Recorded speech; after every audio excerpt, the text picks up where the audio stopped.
si DILG Secretary tahimik. Hindi ko maintindihan kung ano nangyayari sa kanila when it comes to areas such as Davao City.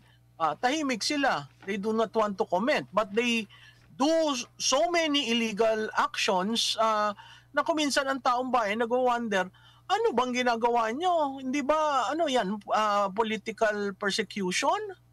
Dahil Duterte, dahil ang Davao before is kailangan ko lang i-highlight, sinabi niya diyan sa sulat na yan, ang cocaine video. Okay? Hindi video, cocaine video. So, yun sa akin very telling. Para sa ating mga kababayan, sa tingin ko, klarado na ang mga pananalita ng ating Vice Presidente, ang reaksyon ng taong bayan, karamihan, pumapalakpak dahil finally nagsalita na at nag-share si Vice Presidente ng ilang mga bagay-bagay na hindi natin nalalaman na sa kanya mahalaga. Mahalaga sa kanya ang pamilya, ang mga anak niya, ang asawa niya, at ang kanyang nanay. Mahalaga sa kanya ang peace and order. Diba?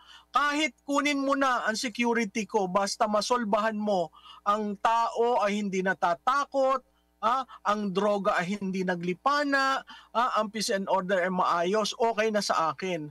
So dito sa sulat na ito, makikita nyo ano ang leadership trait ni BP Sara.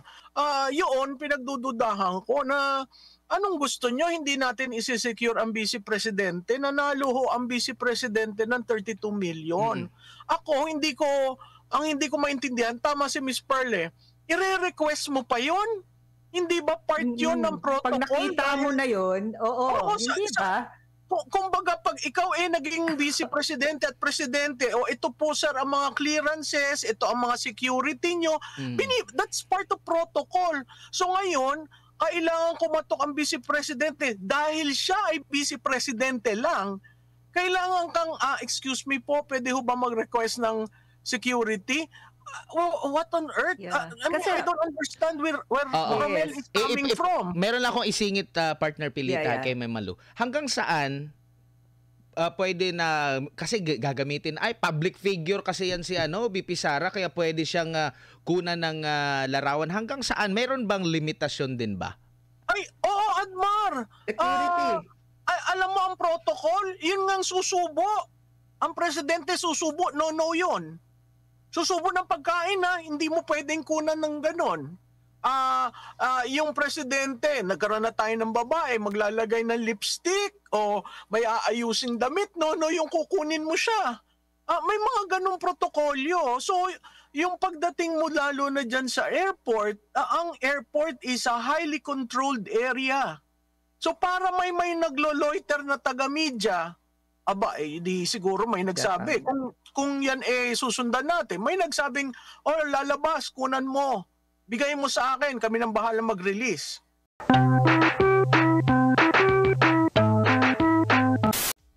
Admar, sa tingin ko, pagkahaba, 4 na pahina mukhang may kinikim-kim at nagbibilang siya. Nabilang niya na 4 na beses na interview si Chief PNP at parating nababanggit siya.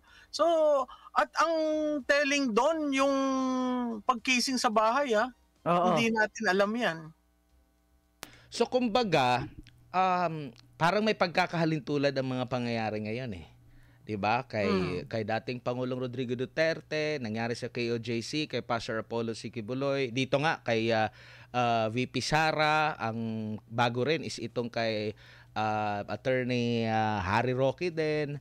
So, nabanggit niya political harassment. Kumbaga, present lahat sa mga pangyayari na ito para mabanggit ng Pangulong Pangulo yung political harassment. Oo, Admar, at saka talagang pinupuntirya ang mga Duterte, pinupuntirya yung mga nagsasalita na kasama sa maisog, at saka nakikita mo yung paggamit sa kapangyarihan ng pulis, ng Philippine National Police, para isagawa ang isang agenda na sa tingin ko may nag-uutos. Ang PNP naman hindi yan basta gagalaw na walang kumukumpas. Alam mo, ang telling dyan, sino ba si Marbil? Paano ba siya na-appoint? 'Di ba? Kung titingnan natin, magbabalik tanaw tayo, meron ng i-appoint i-oath na, nandun na yung mga pamilya at kamag-anak sa stage. Biglang nasabi iba yung nag-oath. At yan nga yan, si Chief Marbil. Ang nakakalungkot niyan, iniisip ko habang binabasa mo, parang wala ako naririnig na programa niya simula nang umupo. Ewan ko, kayo ba may narinig na programa? Usually kasi ang mga chief PNP meron niyang malalaking programang lino-launch eh. Whether kampanya na i-text mo, isumbong mo, o kaya yung drugs, o kaya yung meron silang anong tawag dito, renewal of the programs of PNP. Wala akong naririnig. Ang naririnig ko parati, ayan, yung pag-atake sa KOJC, ang ginagawa kay Vice President, 'di ba? So, yung mga kapulisan ang naka-frontline, parang isa silang ahensya ng private security ng mga taong nakaupo ngayon. Kaya nga nabanggit ng mga leader ng Kingdom of Jesus Christ, nagiging private army na ba kayo ng mga abusadong politiko? Kasi ang sa pagkakaalam ko, merong Philippine sa PNP, tapos meron pang national. So, ibig sabihin, sisilbihan mo yung mahigit 100 milyon, 110 million mahigit na mga Pilipino, Luzon, Visayas at Mindanao. Ang daming mga problema, yet ito yung pinagkakaabalahan. Siguro, Admar, may nakita akong isang tao sa Facebook nag-call na scrutinize yung security details sa lahat ng politiko. House of Representatives, Senate, para makita talaga natin. Kasi kung ang issue ay kakulangan ng tao at hindi nila nagagawa yung nagagawa nila dahil naka-security detail, di tingnan natin at magbilangan ilan ba talaga ang naka-detail at karapat dapat bang lagyan ng detail. Kasi ito, pangalawang leader ng bansa. Hindi naman sa tinitingnan natin yung kulay ng politika, ang tingnan natin yung pwesto at yung institusyon. Kasi nasa line of succession yan. Sino bang authorized? Parang yan yung mga plaka ng congressman at senador. Mas marami sino pa ba dapat ang gumamit ng plaka? Yung bang paggamit ng plaka extended sa asawa, sa mga anak? Diba? Ang daming entitlement na kailangang mabago. Tsaka pinili siya ng 32 million na mahigit na mga Pilipino, mas higit pa sa Pangulo natin. So marami ang tiwala at umaasa na mabibigyan din siya ng protection. Pero nakapanayam ng SMNI News last weekend si Davao City Mayor Basti Duterte. Baguhan lang ito na alkalde.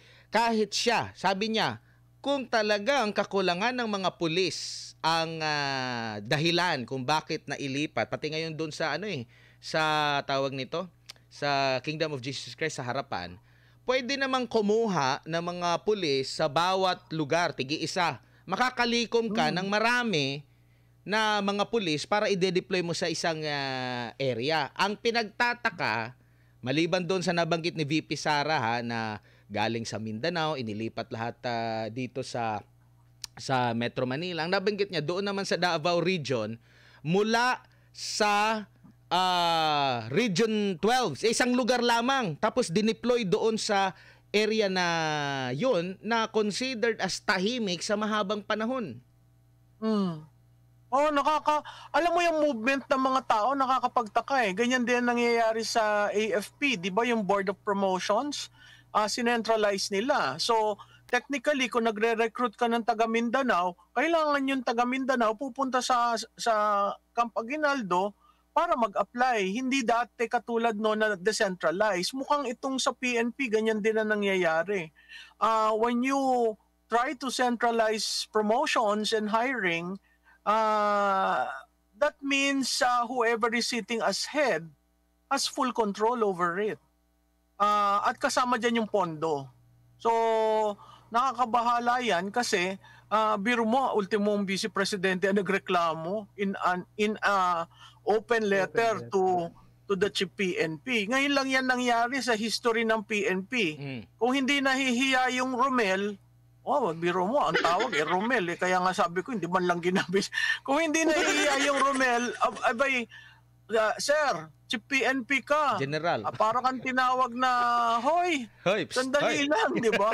So, ako ang sense ko, mahiya ka naman dahil ikaw ang hepe ng PNP. Nagre-represent ka ng PNP, hindi lang naman ng opisina mo.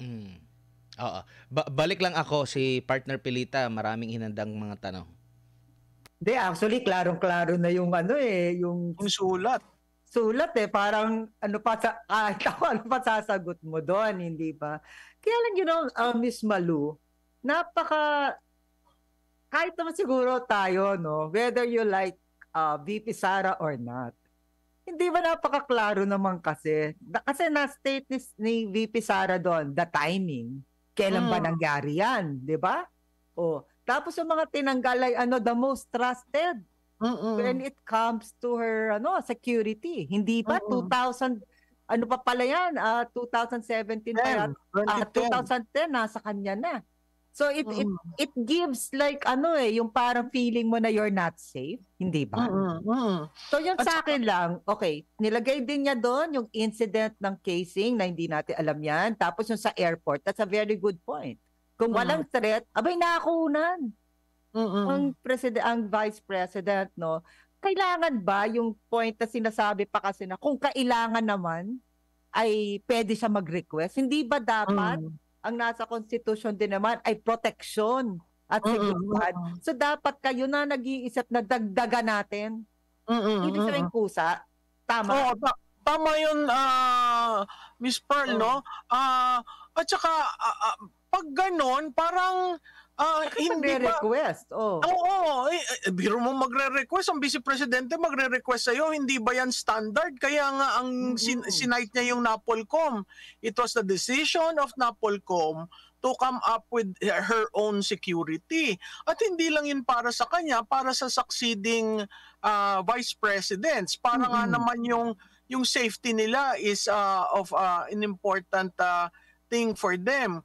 At hindi lang natin ang medyo madiin doon sinabi niya, hindi lang yung seguridad ko, pero seguridad ng aking mga anak, ng minor asawa. Yes, Minor, di ba? Ang daming violation yung ginawa doon sa airport. Matagal namin pinag-uusapan yan ni Admar kasi ang sinasabi ko doon, kung ang kumuha ay yung isang taga-media, allowed ka ng all access hanggang sa bridge. Yung bridge ay yung papunta na sa... Ang information pa, Ma'am Malu, isang media, broadcast media, ang nag-utos, hindi alam ng media affairs na ganun ang oras ng pag-alis ni VP Sara. Ng media affairs ng NAIA? Ng NAIA, wala dong alam. Nung pina-verify talaga natin, wala dong alam. And ayaw naman magkomento ng NAIA nung pinatatanong nga dito, ayaw magkomento kasi usaping political daw. Ayaw daw nila makisawsaw sa usaping politika. Kasi wala akong nakitang media na may all access. I mean, in my knowledge in so far as anong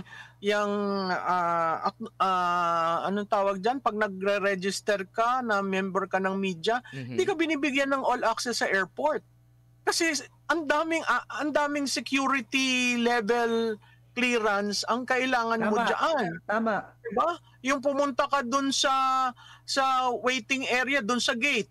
Hindi ka na pwedeng pumunta dun sa gate dahil kung hindi ka naman pasahero. Tama yun. Ngayon, pag lumabas ka dun sa bridge, pasahero lang ang nandun. So kahit ka pumesto nandun sa bandang taas, ia-akos ka ng Qatar, di ba? Kinunan pa niya ng litrato yung airline. Ia-akos ka ng mga security niyon. Excuse me, what are you doing? You don't just do that. Kung makikita mo naman, dumaan si BP sa bridge. Hindi siya yung may special na pinto dyan na nandun ka na sa loob, hindi ka na lang dadaan dun sa ano. Kaya yun, pinagdududahan ko na anong gusto nyo? Hindi natin isi-secure ang vice presidente. Nanalo ho ang vice presidente ng 32 million. Ako, hindi ko maintindihan. Tama si Miss Pearl I-re-request mo pa yun? Hindi ba part yun ng protocol? Pag nakita mo na yun, Oo, hindi ba? Kumbaga, pag ikaw naging vice presidente at presidente, ito po sir ang mga clearances, ito ang mga security nyo, that's part of protocol. So ngayon, kailangan kumatok ang vice presidente dahil siya ay vice presidente lang. Kailangan kang, excuse me po, pwede ho ba mag-request ng security? What on earth? Yeah. I don't understand where Romel is coming from. Meron lang akong isingit, partner Pilita, kay Memalu. Hanggang saan pwede na, kasi gagamitin, public figure kasi yan si VP Sara, kaya pwede siyang kunan ng larawan. Hanggang saan? Meron bang limitasyon din ba? Oo, Admar. Security. Alam mo ang protocol, yun ngang susubo. Ang presidente susubo, no yun. Susubo ng pagkain hindi mo pwedeng kunan ng ganon. Yung presidente, nagkaroon na tayo ng babae, maglalagay ng lipstick o may aayusing damit, yung kukunin mo siya. May mga ganong protokolyo. So, yung pagdating mo lalo na dyan sa airport, ang airport is a highly controlled area. So, para may naglo-loiter na taga-media, di siguro may nagsabi. Kung yan susundan natin, may nagsabing, lalabas, kunan mo. Bigay mo sa akin, kami nang bahala mag-release. And it only shows it was planned. Yes, it was planned. Kasi alangan naman yung bigla mo lang tinawagan o punta ka na doon kasi nandun bigla. Hindi naman yan in-announce talaga openly to everybody, right? 1 a.m.? Sige nga. Meron ng, na yun. Tsaka maulan at traffic. Ambitious. Nandun na, nandun na. Come on, di ba? Wag tayo dyan. Alam mo, mas meron pang isa kasi, the usual, in any security group, especially if you are securing the president, the vice president, yung mga ganyan katataas na tao, hindi ba usually exaggerated nga yung pag-secure Ano ba nangyayari makikita mo? Ayaw na nung tao na daming security, ayaw. Hindi ba nung sasabihin, I'm so sorry, Mr. President, we're just doing our job. Ibig sabihin, you're doing everything no matter what na aalagaan mo. Pero ito kasi, baliktad. Parang hindi ka na stress or hindi ka nakakabahan na ang vice president mo ay kayang makunan ng ganon sa isang pribado at mahigpit na lugar. Tapos ang mga uupo sa kanya, ang mga sa kanya, magse-secure sa kanya with all the nangyayaring events na medyo alam naman na natin na hindi magkasundo, di ba? Tapos biglang tatanggalin mo the most trusted niya. Hindi pa talaga. Tsaka taga Mindanao. Hindi siya normal. Taga Mindanao pa. And meron it's pa. Abnormal. Tinira. And the timing is really bad. Correct. I mean, it's not normal. They rolled this out when she resigned. Alam mo, ang nakakawa, pag tiningnan mo yung NEP, yung National Expenditure Account, kasi pinost na ngayon. Di ba si Vice President, ginib up niya yung Confidential and Intelligence Fund. Tingnan nyo, tumaas ngayon for 2025. Saka parang baliktad. Isa pang napuna ko, usually before, when you're from NCR, di ba pag medyo ididisiplina ka, paliliparin ka pa nga dyan sa mga Mindanao. Sa iba, di ba itapon sa Mindanao? Yeah. Mindanao ang kinuha, dalhin sa Manila. You know, parang basta ganun napaka tama yung sinabi mo, no? Kung ikaw taga Mindanao, ang pamilya mo nasa Mindanao, i-approve mo lahat itong mga ito. Dahil si Romel, gusto niya nandito sa Maynila. Di ba? Parang maling-mali sa tradisyon ng PNP. Saka di ba nagkaroon na rin po yan before na sinasabi nga ng mga PNP na ang gagawin na nga nila ay kung ikaw ay taga doon, doon ka ma-assign upang hindi ka nalalayo sa iyong mga pamilya. Unang-una, mas less gastos yan. Kasi pag galing ka patitiran mo dito diba? Kilala nila ang lugar, kilala nila ang komunidad. Diba? Yun yung community policing. Pag dinala mo yan dito sa NCR, maninibago, baka mawala pa sa mga... May gastos. May gastos yun. So, kasi kung gusto mo ng police ng NCR, then yung by travel by land. Tsaka Professor Malu, may isingit ko lang, dapat yung mga police din ni BBM, dapat galing din ng Mindanao. Pantay-pantay nga. Pantay. Di ba? Parang pantay. Di ba dapat applicable sa lahat? Hindi pwedeng kasi daw, di ba parang, bakit taga Mindanao lang lahat? Di ba? Kapansin-pansin. Tapos, yung mga trusted pa talaga nila na matagal na Yun sa yun. Alam mo, ang pinaka-bottom line yan, sa nangyayari ngayon sa kanya, talagang hindi ito, masasabi natin, you can just sleep every night na okay ka. Oo. Dahil everyday pwedeng may mangyari. Tapos hindi lang ikaw, may pamilya ka. At ang tatay mo ay former president of That's the right. land. Di ba? Tutuusin, ang anak ng ang pamilya ng mga former presidents, inaalagaan pa May security. Yeah. Tama. Oh. Tama yan. Ano nangyayari? Anak ka ng presidente before, tapos at the same manner, you're a vice president. Diba? Na alam natin na kinalaban ang mga NPA before. So yun pa lang may galit na sa kanya. Hindi ma-assess na walang threat doon, kinalaban niya, vocal siya, naging mahina ang threat assessment ni Romel. Yeah, 'di ba? Kasi hindi lang pinag-uusapan yung present times niya na maraming nangyayari ngayon na may mga galit. Yung dati pa niyang mga ginawa. Hindi ba? Pati yung mga nung mayor siya, may mga nasagasaan ba sa before na may galit? You know, all these things, 'di ba? Sa pamilya niya, sa former president at tatay niya. So parang hindi ko maisip masyado, hindi ko ma-grasp yung wala namang threat. Pero ako, alam mo, nagulat ako nung sinabi niyang ibabalik niya yung 45. So technically, parang sinasabi niya, yung sabi niya nga, kaya ko naman kahit walang security. Kasi ma'am naman kasi, yung 45 ang galing din sa kanila. Oh, yeah. Akala ko ba walang threat? Ba't nagtira pa? Hindi ba?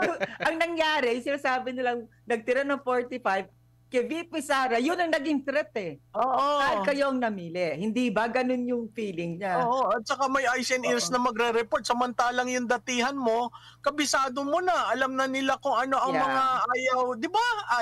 Ayaw ni Vice Presidente, ano yung gusto niya.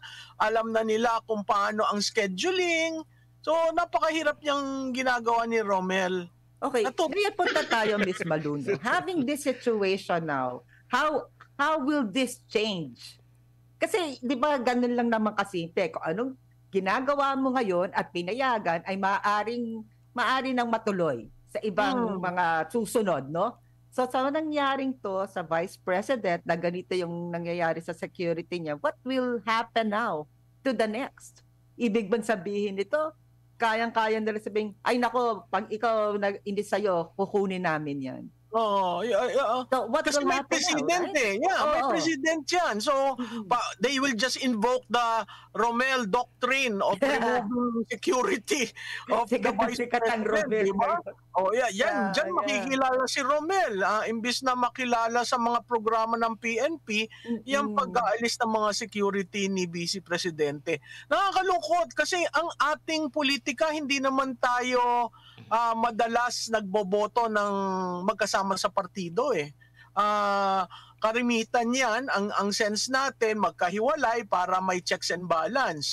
Nagkataon tayo ngayon, may tumakbo sa unity, so ang taong bayan nag-decide, sige, magkasama kayo ha.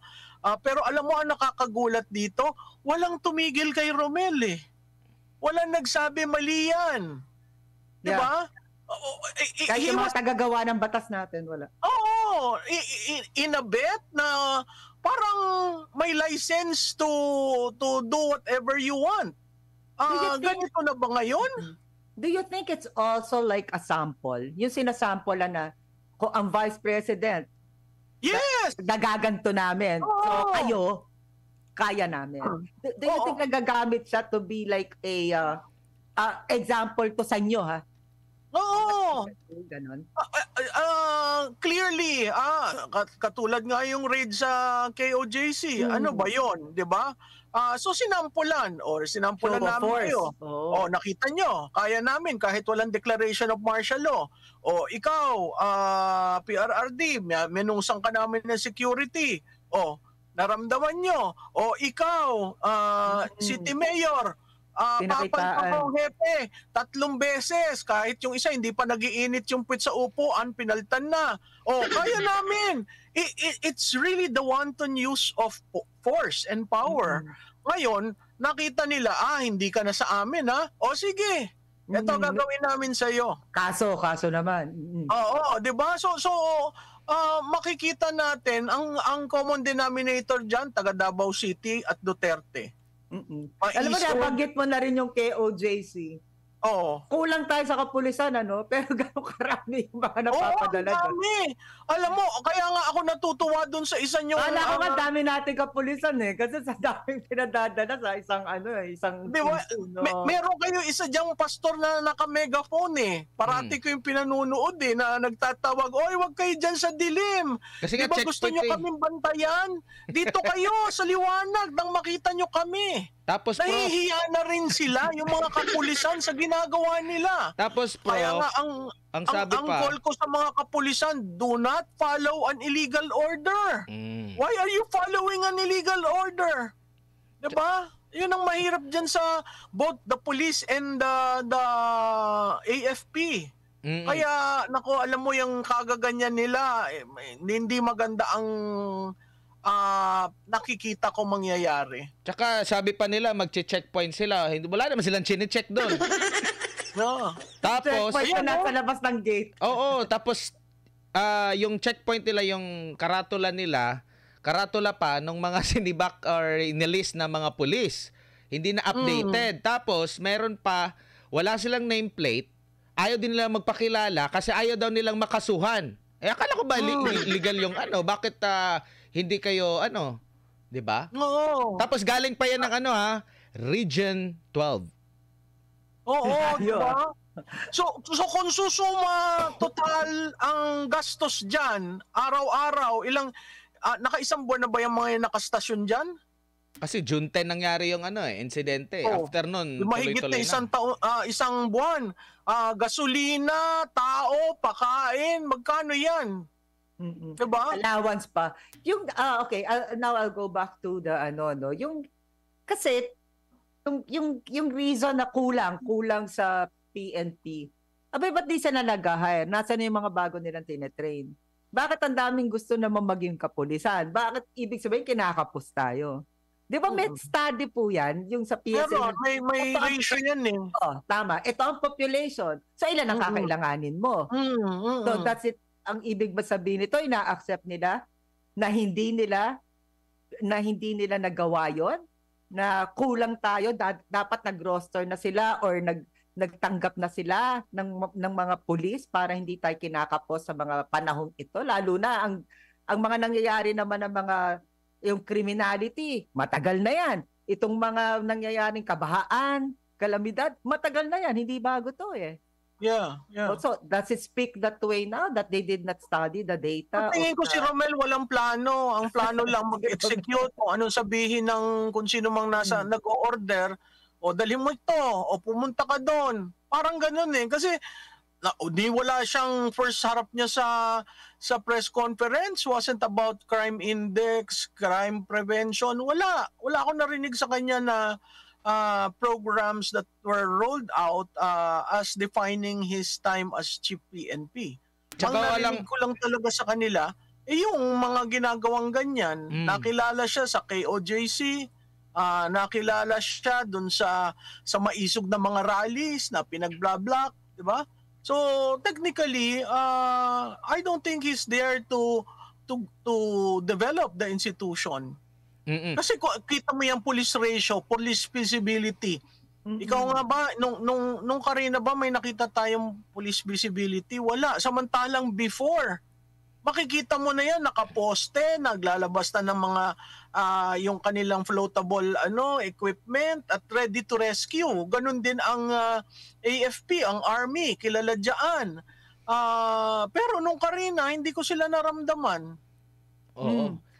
Tsaka kasi diba nung yes. Isingit ko lang in relation na dyan kasi yung mga itong si General Marbil, kapansin-pansin na doon sa Davao na tinaguri ang safest city, At wala namang ganoong threat unlike before talaga na may mga banta. Kaya nga nalikha yung Task Force Davao, pinaigting yung police presence dyan, nagkaroon pa nga ng martial law, di ba?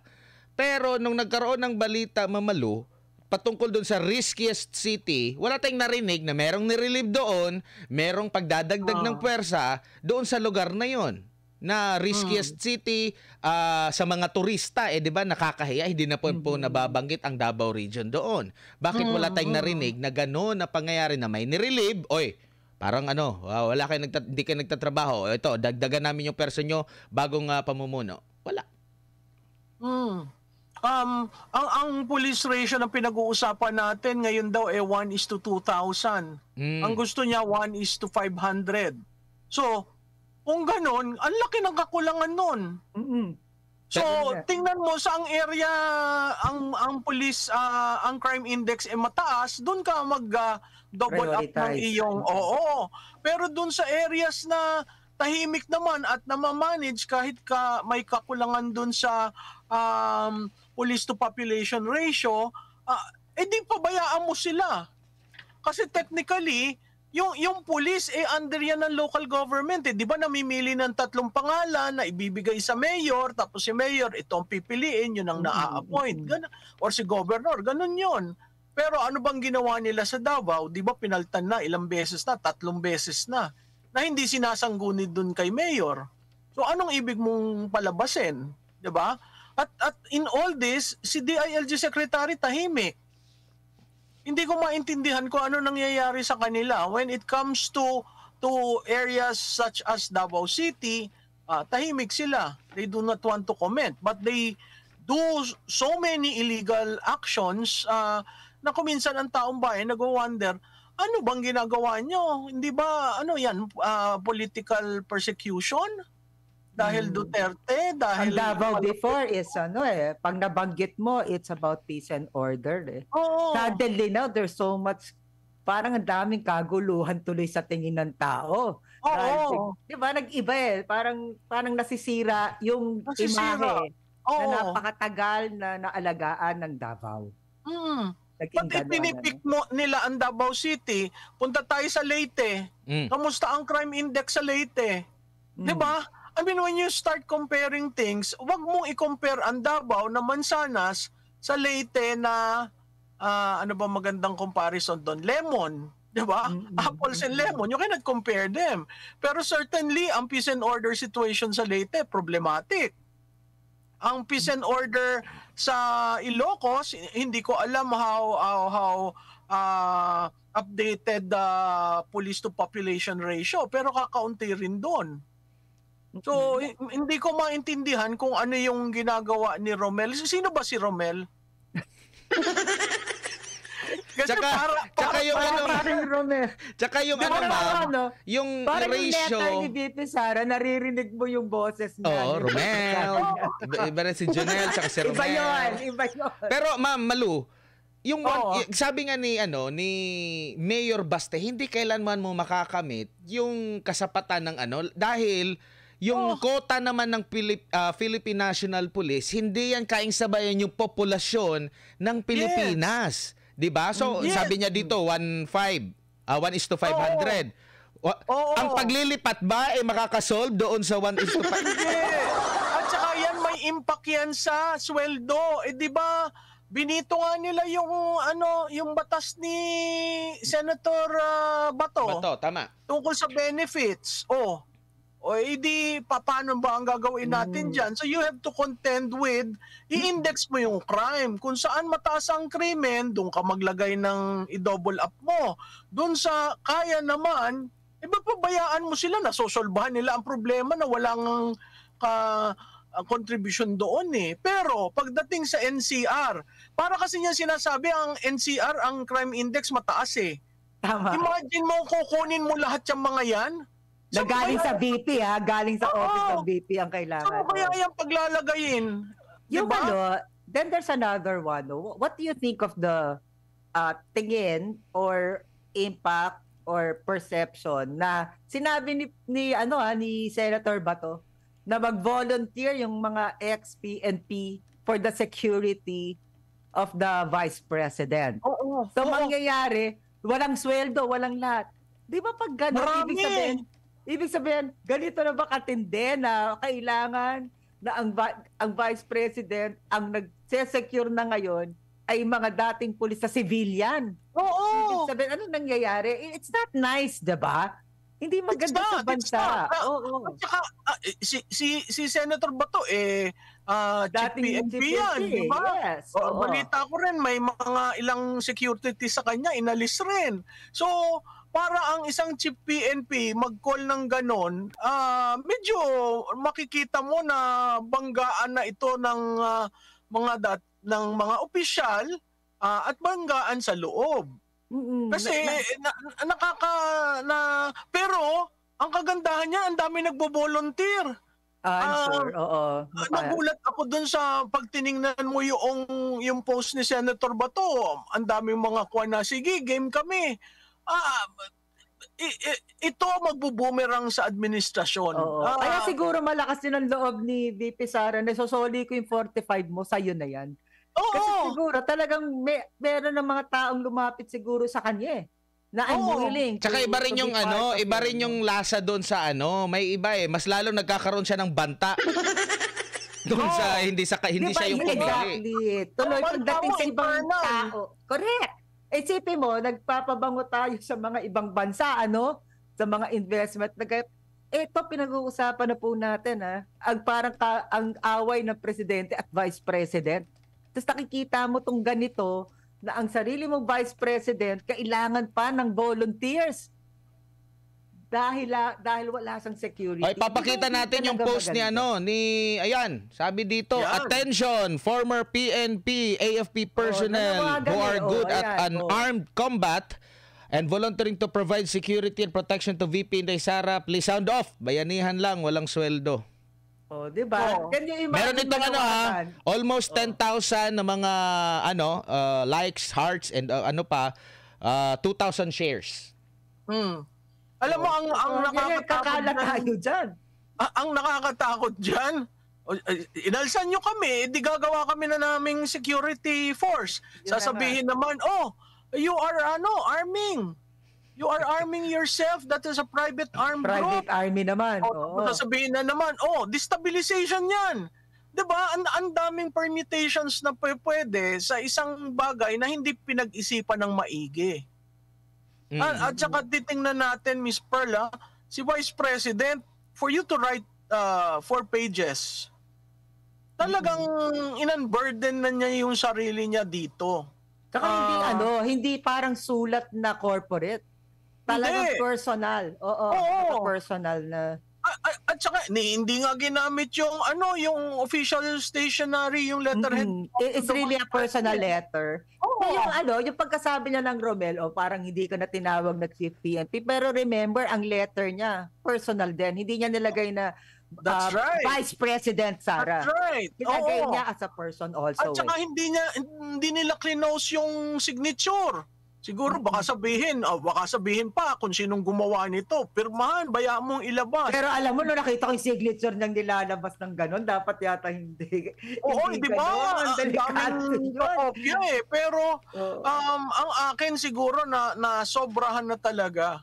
So this is another, kung nakatapos siya ng 2 taon na demolition job from 2022, 23, ngayon naman, this is another new chapter of the demolition job. So hindi sila titigil. Kaya ang maganda lang doon, kahit na ilang beses mong binubugbog ang Vice Presidente, ang trust at approval rating mataas. 'Di ba? Hindi naapektuhan. So naapektuhan siguro nung konti, pero hintayin natin sa 3rd quarter kasi technically wala na siya doon. At ang isa pang telling dito, hindi ko alam kung hindi naman pagiging oposisyon yung ginawa niya, pero certainly pagiging independent. Yeah.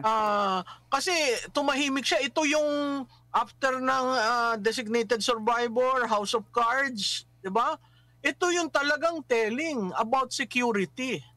So, dun sa mga nakakaintindi ng security, pag yan na ang pinapag-usapan natin, sandali lang, papalapit ng papalapit sa iyong sphere of protection. Kaya Saka alam naman ng lahat, ang security ng pinakamatataas na humahawak sa bansa, the President, Vice President, diba? Or even Senate President and the Congress. Speaker. Yan ang tinatawag na hindi lang security nila, is national security issue. Yeah.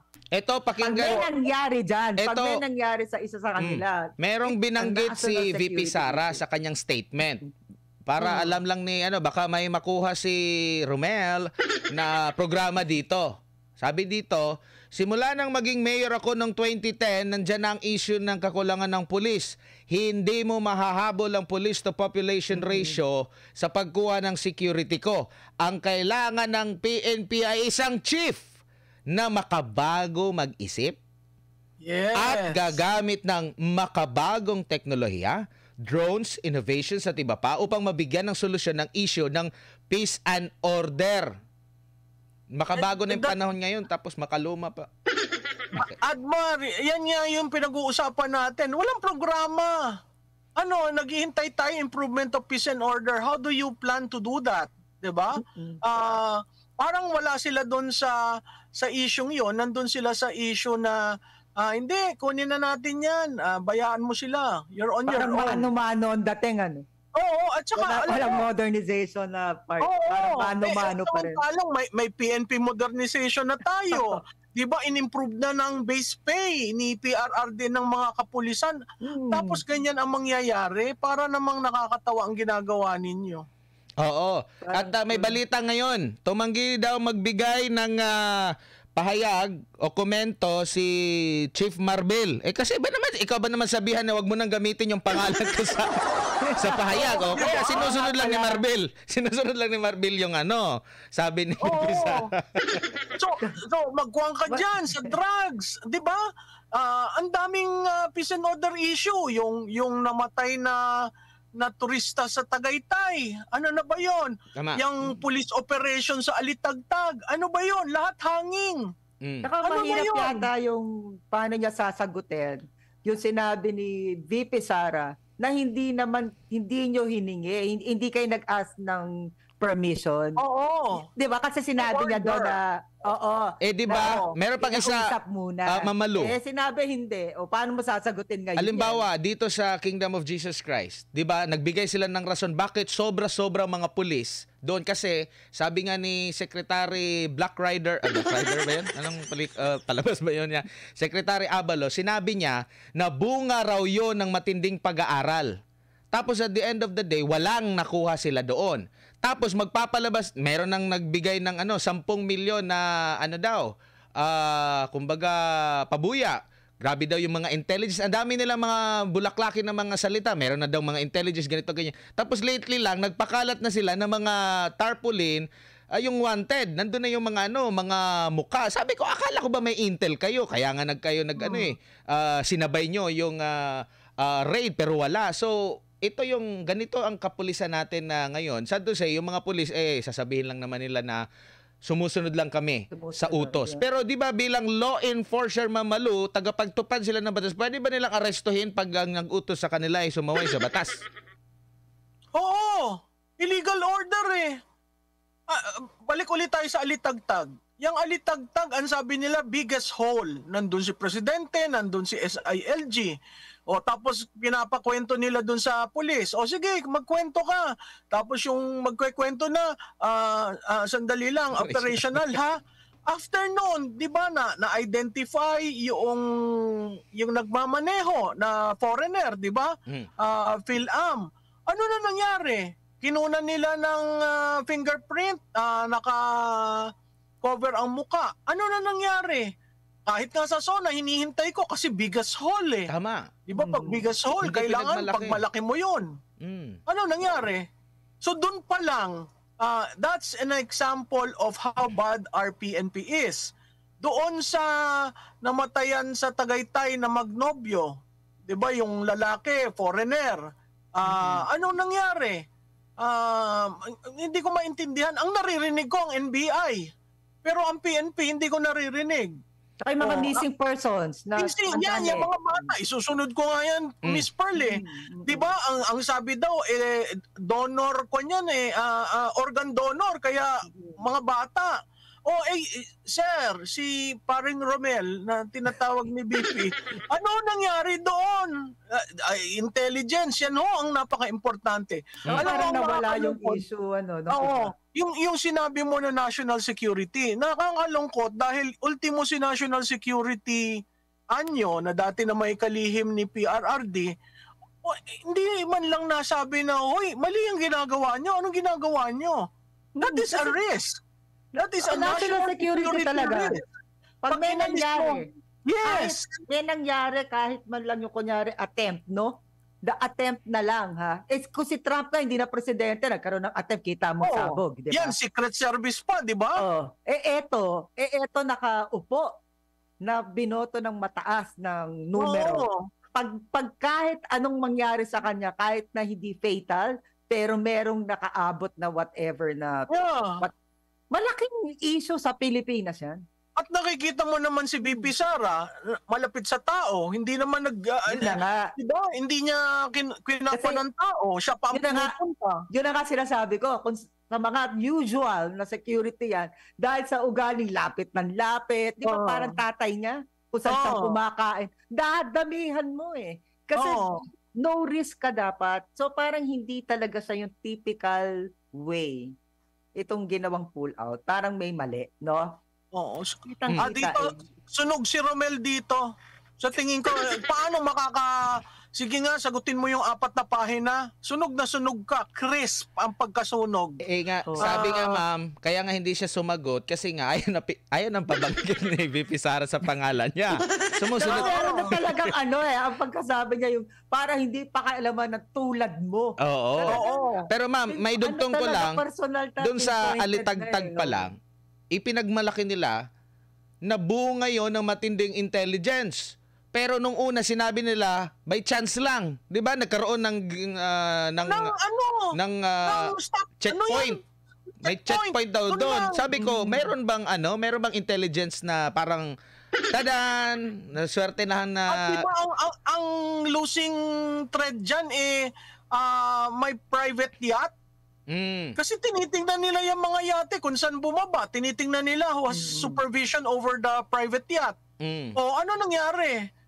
Na-identify niyo yung lugar, ba't hindi niyo identify kung kaninong yate yan? At may nakalusot ba? May nahuli sa alitagtag? Diversionary ba yon o may nakalusot? Itong mga ito, alam mo, para nilang binobobo ang taong bayan, hindi naman bobo ang Pilipino.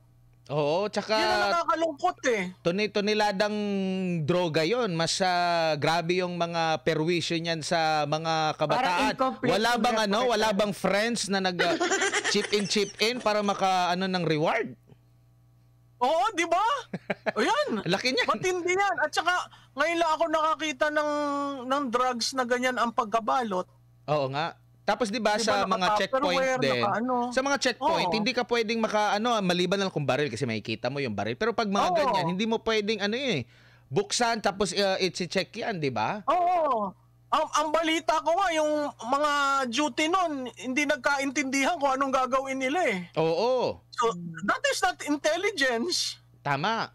'Di ba? Meron pang ito pang mga inconsistencies. Halimbawa, doon sa pagkakaresto ng isa sa mga akusado, inilihim pa sa abogado. Nandun na pumunta na ang abogado sa Police Regional Office 11. Nandun na pala sa kabilang kabilang office. Sa kabilang room. Sabi pa, fake news daw. Tapos dinala na dito. Tapos sabi pa ni General Torre na wala kaming contact with attorney ganito ganyan. Pero pinakita sa amin, may screenshot, may usapan pa nga kayo. Diba? So, imposibleng hindi mo nabasa. Meron pang isang bago, ma'am, doon sa Pogo. Sa Pogo, yung mga naka-raid na pinuri nung una, pinagtatanggal, ni-relieve sa pwesto. Yung mga nag-operate doon sa Bamban ba yun? Sa Porac ba yun na ano? Diba nagkaroon ng pag-question sa camera na kung sino pa yung yun pa yung mga pinagtatanggal. Kaya napagdudahan yung CIDG chief na protector ng Pogo, inamin niya doon sa camera na hindi ako ang gumawa nung release order or relief order. Merong gumawa yung kanyang mista. Sinabi naman ng mista, dumating lang sa akin yung order, pinapirmahan ko lang, parang utos yun galing sa taas. Sino lang ba naman yung utos galing sa taas doon, kundi si Marvel, si Romel, at saka yung iba pang mga 3-star general. Hindi naman siguro, ano yan, kasi yung pagre-release, hindi naman siguro sa operation yan or sa administration siguro. So mga ganun na mga pangyayari. So kawawa yung Philippine National Police sa kabuuan dahil nga dito sa mga ginagawa ng mga nagli-lead. Kaya nga siguro hindi ramdam ni VP Sara na PNP chief, kaya Romel na lang ang nabanggit. Alam mo, ang isa pang Admar, I also put the blame on the president. He can countermand this He can just say, ibalik niya ang mga security detail ng vice presidente. Those words. Oo, magkahiwalay na sila ngayon, hindi sila pero akala ko ba yung pagiging magkaibigan nila nandun pa rin. Yun ang sinabi ni Vice Pero tingin ko Presidente. ever since Professor Malu, wala na yung ganun. Kasi kahit na noon pa, first part pa lang, wala ngang pagtatanggol, di ba? Nung tinanong nga siya, ang sabi pa nga niya, kaya yan ni VP Sara. Di ba? Parang ganun lang. Ito yung kaibahan naman kay President Rodrigo Duterte dati na sinabi niya, hayaan, dapat, tiniti ako kay VP Lenny na makakapagtapos ka sa iyong, sa iyong termino.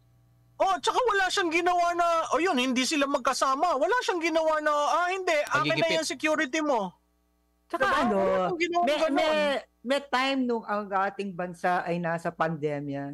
Tandaan natin, pinagalitan niya yung mga 'di ba magcha-charity si VP Lenny before. 'Di ba galit? Bakit papipigilan niya? Buti nga tumutulong. Ibig sabihin at that time, hindi yung galit, no? Yung ibig sabihin nagsasalita siya na pinagtanggol niya talaga. Dapat siya iipitin niya. Buti nga tumutulong yan, parang gumagana siya. That's right. That's right. May portion din na gano'n Ang malungkot lang kasi dito, alam mo, lahat naman tayong tao, no? When you're very close before and suddenly nagkaroon ng parang betrayal, ang lalim. Yeah. Mga mangga. Yung mga mangga. Magkaibahan talaga ha? Mangga. Sabi ni Pipi Sara, di ba, yung mangga? Ibang term ng manggagamit. Ito magandang pag-aralan. Ilang araw uli na nasa news arc si BP dahil dito sa 4 page niyang comment. Diba yung si designated survivor, ang tagal nun. Hanggang SONA, pinag-uusapan pa, biglang House of Cards, ang tagal rin nun. Ito mahaba-haba itong 4 na pahina. Sa tingin ko, datagal ito ng mahigit na 1 buwan. Kasi hihimayin Tingin ko dito, wala nang sasagot kasi ang hirap sagutin yung letter niya.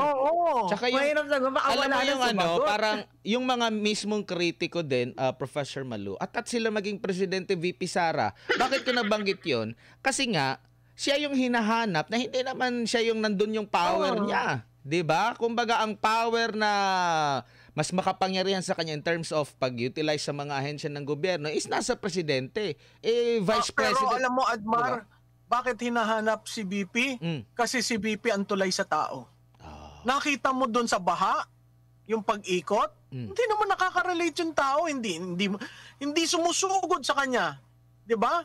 Kahit nakatrack siya, nagtalo na lamang nung may ibibigay na box. Tama. Yun lang. Pero makikita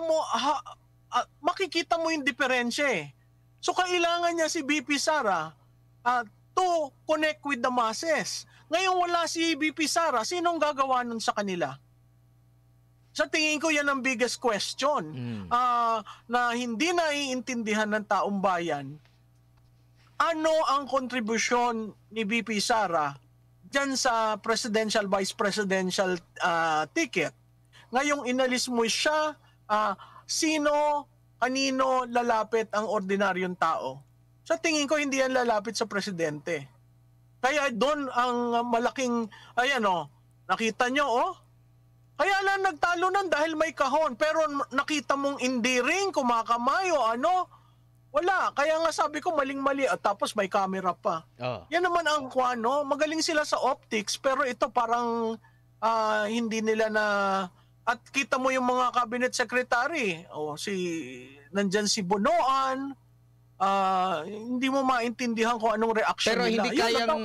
hindi kayang mapagtakpan na Prof. Malu yung ganung maliit na bagay lang yun eh. Kasi ang mahalaga, lalo na yung sabi mo nga, nandyan yung ibang mga kalihim.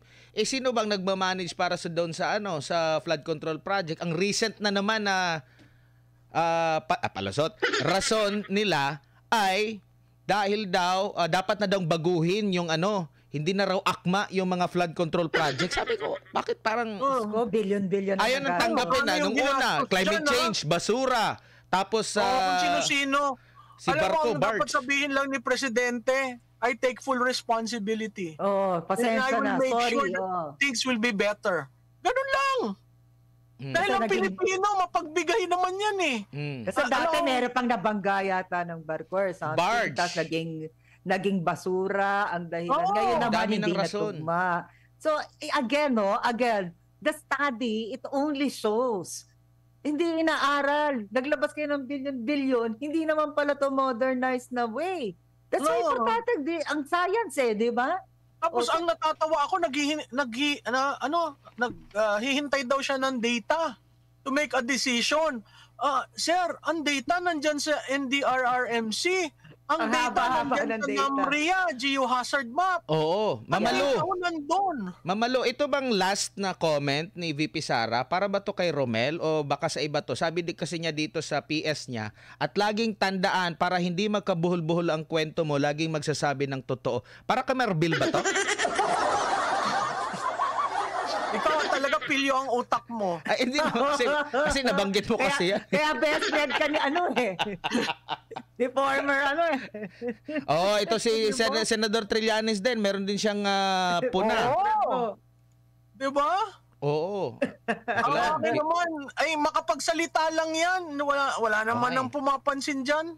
Oo nga. Pero sa huli na lang, Prof. Madu, ano kaya ang gagawin ng taong bayan sa tingin mo? Paano nila titimbangin itong Kasi finally, sa mahabang panahon, ngayon lang talaga nakapagbitaw ng ganito at mahaba, 'di ba? Si VP Sara.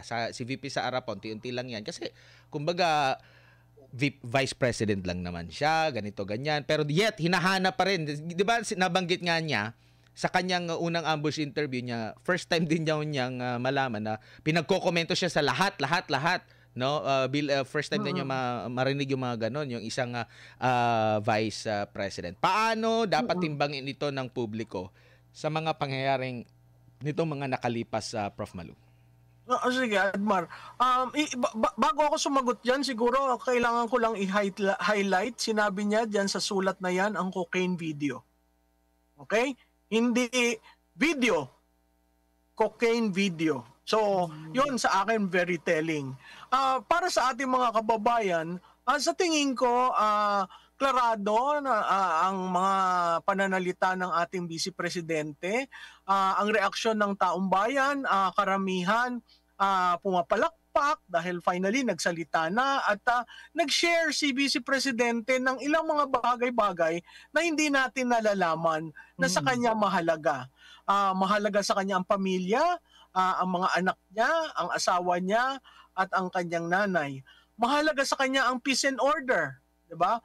Kahit kunin mo na ang security ko, basta masolbahan mo, ang tao ay hindi natatakot, ang droga ay hindi naglipana, ang peace and order ay maayos, okay na sa akin. So dito sa sulat na ito, makikita nyo ano ang leadership trait ni VP Sara. Sino ang mas mahalaga sa kanya? Saan siya nagbibigay ng stress, ng punto na ito dapat. At very telling yung tinanong mo, Admar, na last wag po sa serbisyo publiko, hindi dapat parating nagsisinungaling. Sa serbisyo publiko dapat may accountability at transparency. Sa tingin ko, itong ginawa niyang 4 na pahinang sulat kay Romel, ito ay magiging isang landmark na tatandaan at babalikan ng tao. Dahil dito nakita natin kung sino ang tunay na Sara Duterte.